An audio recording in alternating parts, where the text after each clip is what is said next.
I got to thinking, a little Bible story time this morning. I was reading in the book of Genesis. Our Sunday school lesson is about Cain and Abel.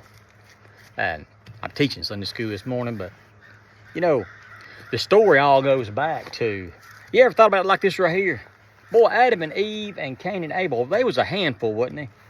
You ever thought about my family? We trying to follow the Lord, and it's just, oh my gosh. You ever thought about that? I mean, really, just a handful. Adam and Eve have a perfect life. They live, I mean, they walk with the Lord. Sin comes in. The Lord says, kick rocks, get out of here. Has to take an animal out, make them some clothes like that. Then it says they are intimate and they have young'uns. Oh, mercy, they have young'uns. And the show is just getting started. They're a shepherd and a farmer. Cain is a farmer. Abel is a shepherd. And they're probably pretty good at what they did because the Lord put them in charge of this. And they would come to bring offerings to the Lord. And Abel shows up with some nice little sheep. And the Lord likes it. He appreciates it. He does. He appreciates it. And then Cain brings something that's probably pretty good. But the Lord knows it wasn't his best. See, don't think the Lord's looking at that thinking, that's not, no. He knows the way he thinks. Cain has probably put something back over here for himself. You got me? And the Lord says, this ain't going to work now. That ain't going to work. And Cain's like, and the Lord says, why do you look despondent? Why do you look mad, really? You ever been like that? But Cain lets that little bit of rebuke turn into envy and eventually turn into rage. And eventually he lures his brother into the field and takes him out. And then goes back in front of the Lord. And the Lord says, hey, where's Abel at? And Cain's like, I don't know. I don't know. You ever been that way with the Lord? I don't know.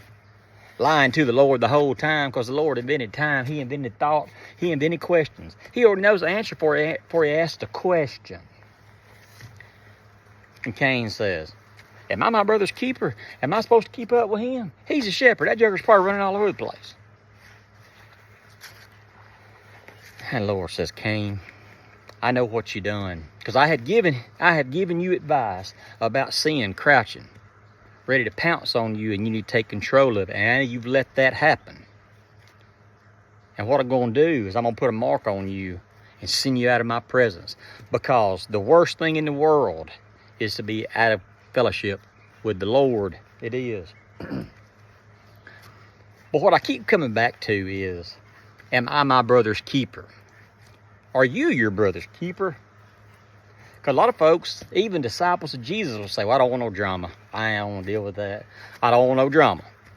Nope. But let me ask you a question. Have you ever read where Jesus is walking along and the people's following him around, and he turns around and says, hey, hold up. Hang on 1 minute. And begins to address the crowd.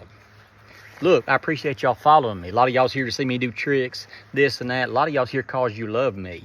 But before you follow me, you best count the cost. You better understand what it's going to cost you. Because, see, it is a free gift of salvation, but there are standards. There just are. It does not make you any better than anybody else. It does not. But we are called to a higher standard by a holy God if we claim his name. If we fail, we have grace to forgive us for that. But we're called to a standard. That's what Jesus was telling them. You got me? Count the cost before you say you're a disciple of mine and before you decide to follow me, because I'm going to send you out as sheep among wolves. You're going to go into this world and feel like both hands is tied behind your back. I get that. John 16:33, Jesus said, you're going to have trials and sorrows. Take heart. I've overcome the world. I understand what I'm asking because I've done it. Because honestly, anybody that asks you to do something and tells you how to do it, it always takes better when they've done it first. And he walked it out perfectly and is a great example for us. But are we our brother's keepers?